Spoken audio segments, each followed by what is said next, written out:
Good evening. Without further ado, let me introduce to you our leader, the Commander-in-Chief of Nevada, John Stroud.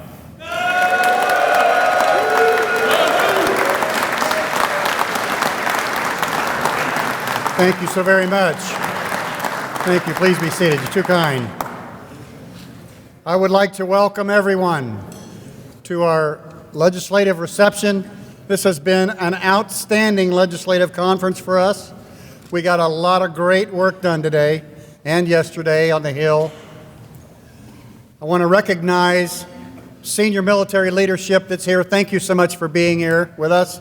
Especially General Lineker.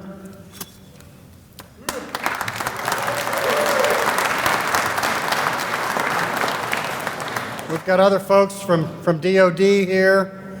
We've got folks from the VA here. And we have all of our comrades and sisters from the VFW and Ladies Auxiliary. I'd like to recognize at this time Senior Vice Commander-in-Chief John Bajetsky from Pennsylvania. Junior Vice Commander-in-Chief Brian Duffy from Kentucky. Our Ladies Auxiliary National President Ann Pantelikas from Connecticut.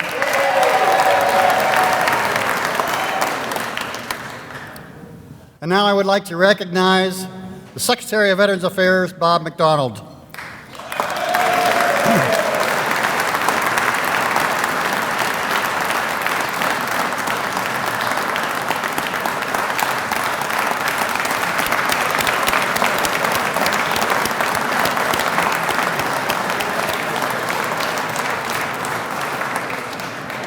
The Secretary is a graduate of West Point, who served for 5 years in the United States Army, primarily with the 82nd Airborne Division.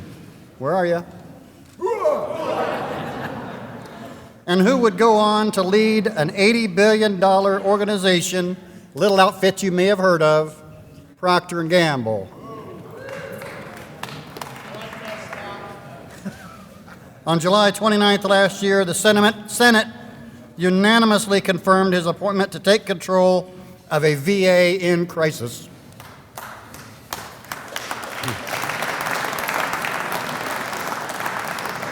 It was in a crisis of access to care and a crisis in the confidence that America's veterans must have in their VA. The crisis isn't over, but we hope the tide is turning thanks to VFW-supported emergency appropriations that allows him to hire more care providers, expand coverage choices, and to fire bad employees.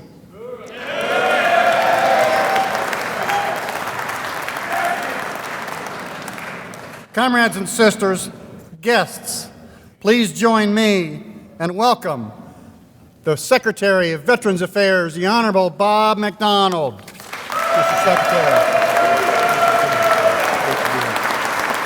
Thank you.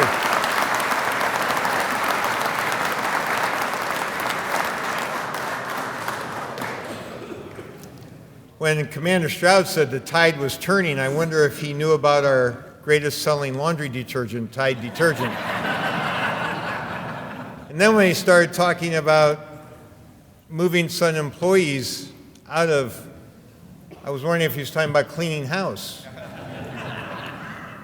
That wasn't why the President nominated me, I don't think, but I want to thank Commander Stroud, and I want to thank all of you. It's terrific to be here with the VFW. Our hearts are with you. I also want to thank Bob Wallace for all of his help and his counsel that he's been to me. And of course, there's no one I should thank more than Senator Bernie Sanders. What an appropriate award that you're giving to Bernie tonight, VFW's Congressional Award. I have so appreciated his leadership on the Veterans Choice and Accountability Act, the counsel that Senator Sanders has given me as I've come on board. We appreciate what he does because he highlights what VA does well, while at the same time holding us accountable for what we need to improve. And we love that kind of balance. We love his leadership and we love his friendship. We're deeply grateful to VFW for everything you've done. Without the VFW, there would be no VA. It was in 1921 that you lobbied to create the Veterans Bureau. It was in 1930 that you fought to see that the Veterans Bureau became the Veterans Administration. And then it was in 1989 that you fought to raise the Veterans Administration to a cabinet-level position. So without the VFW, there would be no Veterans Affairs as we know it today.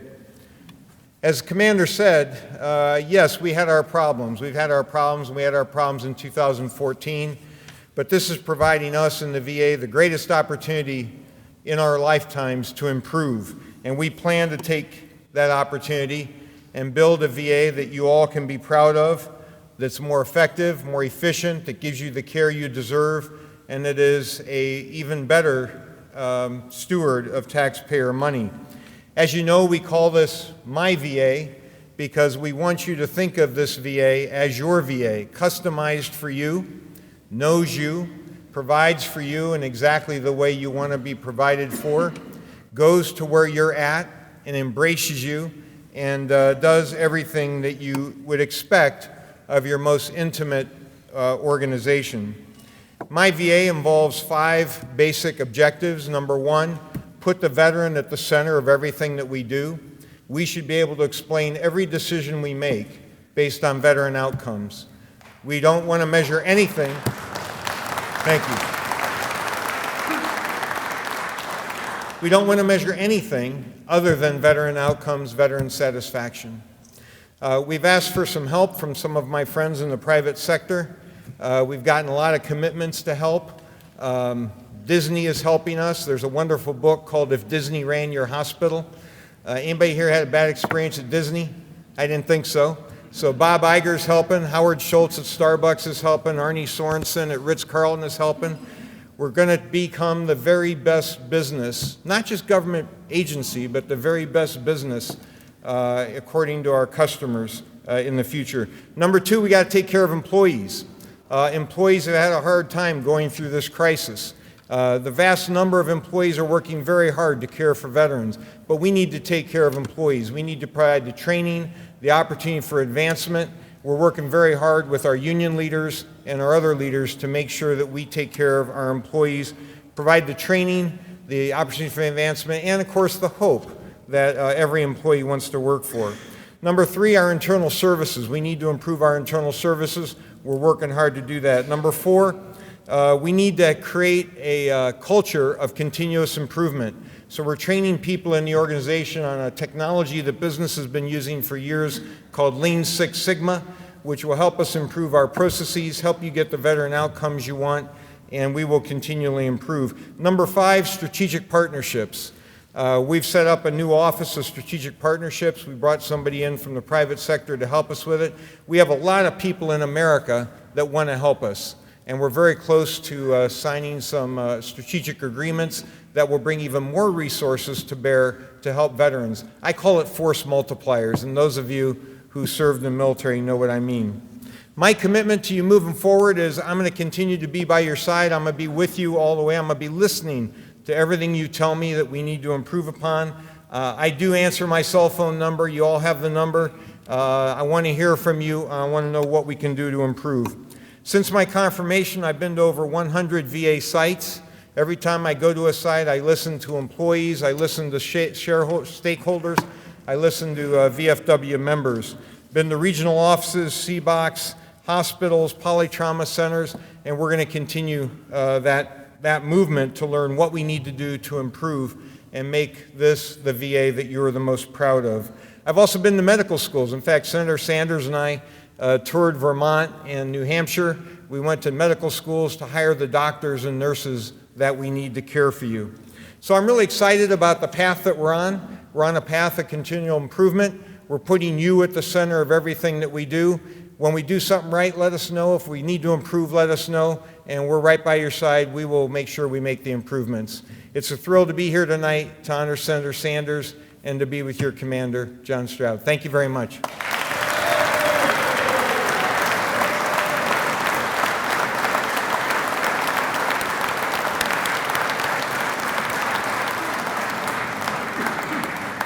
When the Secretary and I last met in September, I told him the VFW has his back, and we wish him every success. because his success means good things happen for our veterans. Our next guest didn't have to attend the testimony this morning. He's no longer a member of the Veterans Affairs Committee, no longer the chairman of the Veterans Affairs Committee, but he took the time out of his busy day to attend the testimony.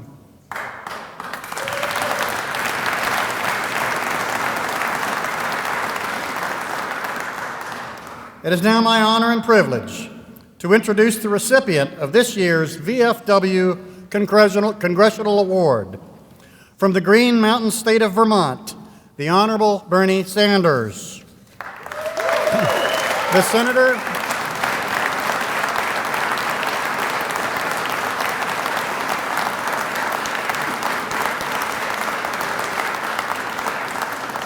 Senator was born in Brooklyn and graduated from the University of Chicago. He would soon move to Vermont, where he would later serve 4 terms as the mayor of Burlington, then be elected and serve 8 terms in the U.S. House of Representatives. He was elected to the U.S. Senate in 2006, and after winning re-election in 2012 with 71% of the vote, Senator Sanders is now the longest-serving member of the Independent Party to ever serve in Congress in U.S. history.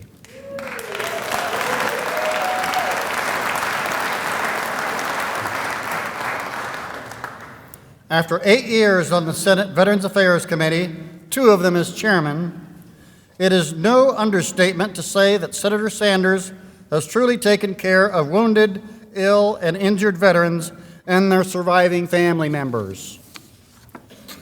He has been a commanding voice against changing the COLA calculations for disabled veterans, for the proper care and treatment of women veterans, for homeless veterans, for better employment opportunities and improved access to mental health programs, plus increased congressional oversight of the VA claims processing transformation.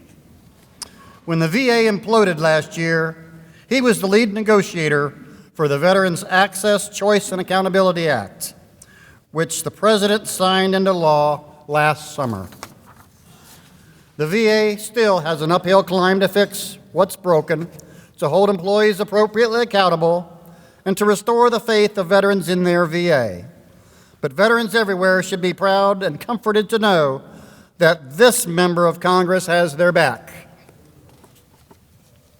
The VFW Congressional Award has been presented annually since 1964 to one sitting member of the House or Senate for significant legislative contributions on behalf of those who have worn the uniform. This award is extremely important to us because it recognizes that our military, our veterans, and our families, past and present, have a champion in our corner on Capitol Hill. Please join me in honoring the recipient of the 2015 VFW Congressional Award, Senator Bernie Sanders.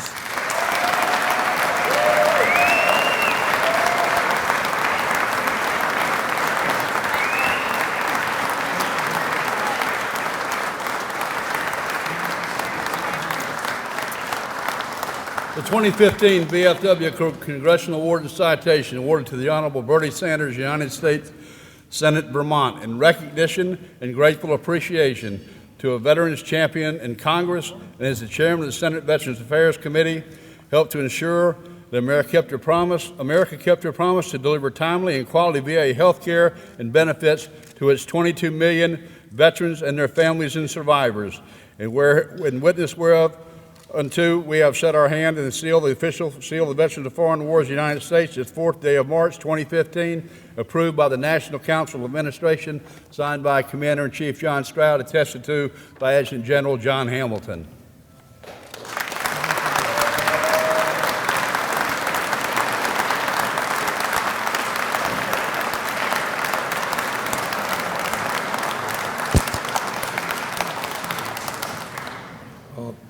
Let me begin by thanking Commander Stroud and all of you for this extraordinary honor.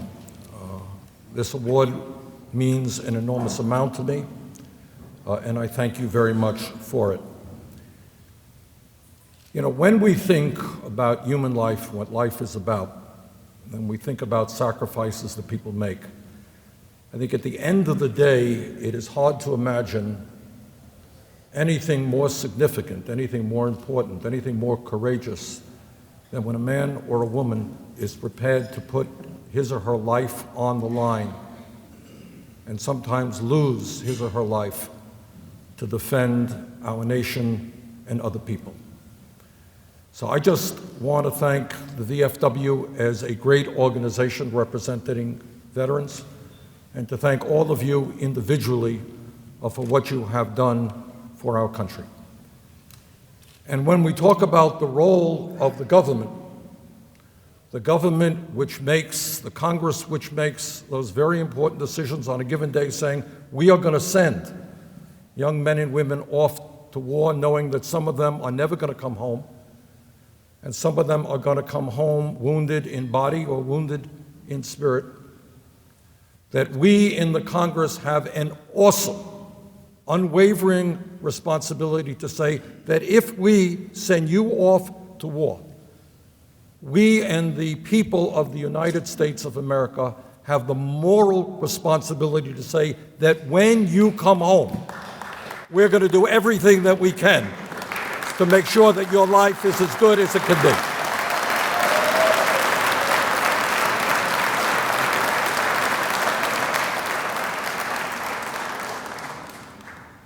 And sometimes I must say, you know, Commander Stroud mentioned that I am the longest serving independent in the history of Congress, so as my fellow Vermonters here know, my views are sometimes a little bit different than my colleagues. I get everybody angry. Manage to do it all the time, but in a bipartisan way. But here's one point that I want to make, is all of you know, and you know, we have all over this country Veterans Day celebrations and events, and we have Memorial Day events. And with great sincerity, members, regardless of their political persuasion, get up and speak to veterans and speak to families. But what is most important is not just giving speeches on Veterans Day or Memorial Day.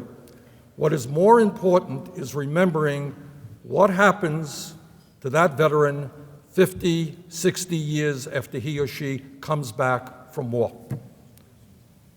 Are we taking care of that veteran and that veteran's family? Because the sacrifice is not just from the soldier, but for the whole family.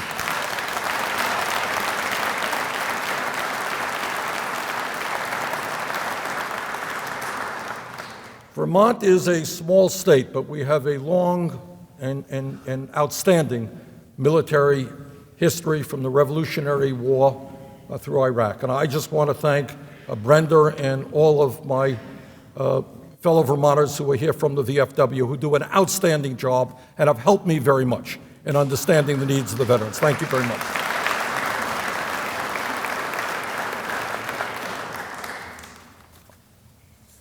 As Secretary Mcdonald mentioned, and Bob, I know he likes to be called Bob, is doing an outstanding job. And I want everybody to know, and Bob and I have talked about this, this is the real world. The real world is that the VA runs 151 medical centers. Is that right, Bob? Yes, sir. 151 and some 900 C-Bucks? Yes, sir. All right. And run veteran centers and all kinds of programs. And on any given day, I can guarantee you that there's going to be a problem in every one of those medical centers. And you know what? There are problems in hospitals all over this country. That's a fact. But what we should understand is that while the newspapers and the TV stations may play up the problems in the VA, and they should, and we are all agreed that what happened in Phoenix and elsewhere is totally unsatisfactory. And we're going to deal with that, and we are dealing with that. We should also be mindful that we have hundreds of thousands of employees at the VA, many of them veterans or related to veterans, who every day are doing an outstanding job taking care of our veterans, and they deserve credit for that.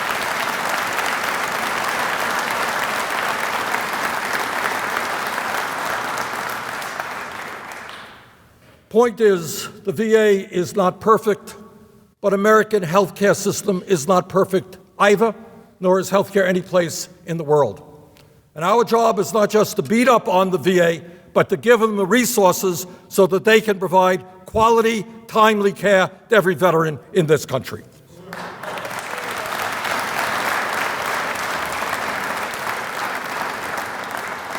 Now, in a very partisan environment here, as you all know, in Washington, what I'm very proud to say as the former chair of the Veterans Committee is that by and large, the Veterans Committee in the Senate, and I think in the House as well, but I do know the Senate better, has tried to do its best. There are differences in a nonpartisan way. And the VFW and Bob Wallace and his staff have played an enormously important role in helping us to understand what's going on the ground all over this country. I want to thank Bob. Where's Bob? Bob, thank you very much for all that you have done. And Ray Kelly as well. And because of the work done by the VFW and the other service organizations, we should be proud of the progress that we have made in recent years. The budget for the VA in recent years has been a good and strong budget, and I thank the President for that. We today have over 9 million veterans enrolled in VA health care, and most of them are receiving excellent care. We talk about the backlog that exists for claims, a very serious issue. How many of you remember that 7 years ago, you know how we were doing claims? We were doing them by paper. You remember those huge box loads of paper for a particular veteran? The VA has gone a long way, not perfectly, but transforming a paper system into a digital system, and we thank them very much for that progress.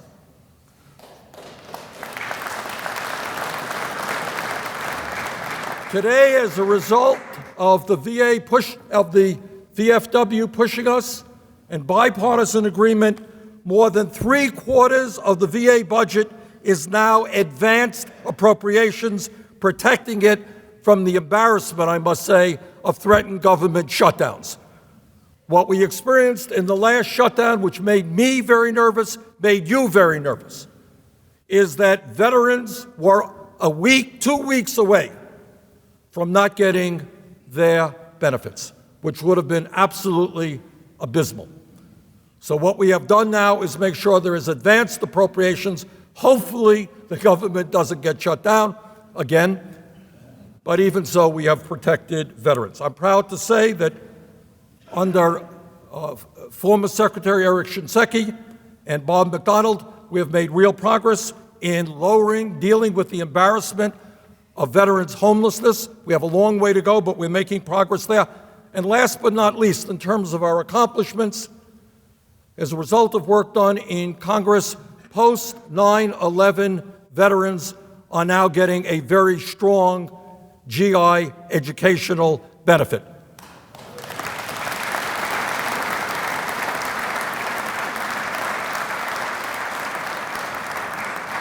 Now, the goal of the major legislation that we passed last year with the strong support of the VFW accomplished a number of things. First of all, what we said, it is not acceptable to have veterans walking in to the VA or calling the VA and being put on waiting lists week after week, month after month, and worse, even being lied to about their status.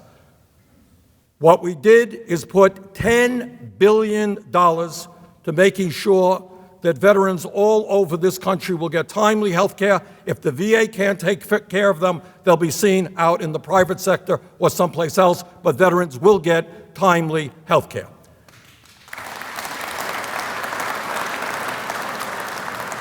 Second area that we made progress in is that in many rural states, veterans have to travel hundreds and hundreds of miles to get to a VA facility. That's wrong, that's unfair, and what we said, if you live more than 40 miles away from a facility, you can go to a private physician. I think that's an important step forward.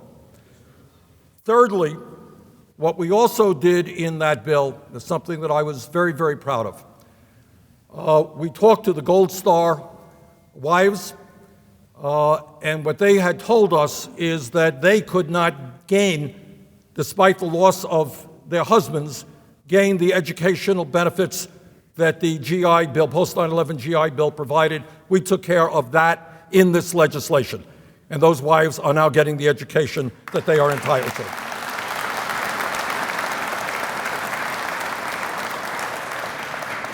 We also took care of the educational issue about the tuition situation of in-state tuition, very important to those people going to school right now. But let me tell you some areas, and Commander Stroud mentioned that this morning, that we have not yet made progress in, and I want to see us make progress in.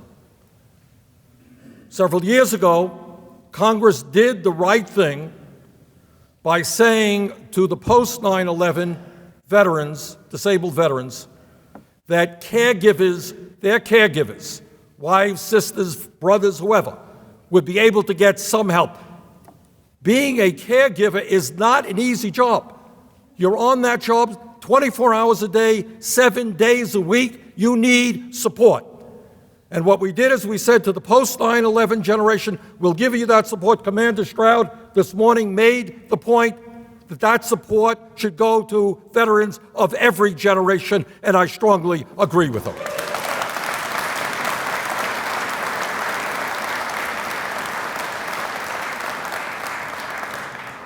Another area that I worked on, and we brought forth legislation which included this provision. We only got 56 votes. We didn't get it through, but I'm not going to give up on it, is that in America, within the veterans community and outside of the veterans community, we have a real crisis in this country in terms of dental care. A lot of people cannot get affordable dental care all over this country. And I believe that when you talk about health care, you should talk about dental care. Dental care should be part of VA health care, and I'm going to fight to make that happen.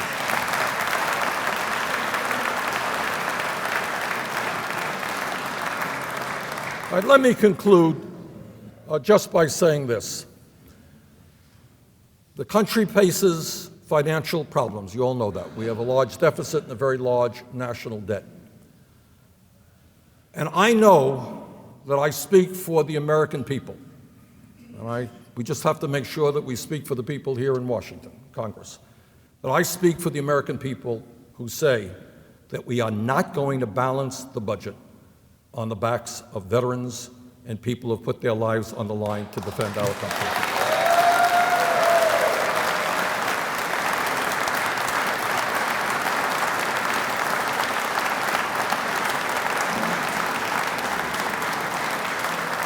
So thank you all for your service and your sacrifice in your personal lives, and thank you all very much for what your great organization is doing to protect veterans. Thank you.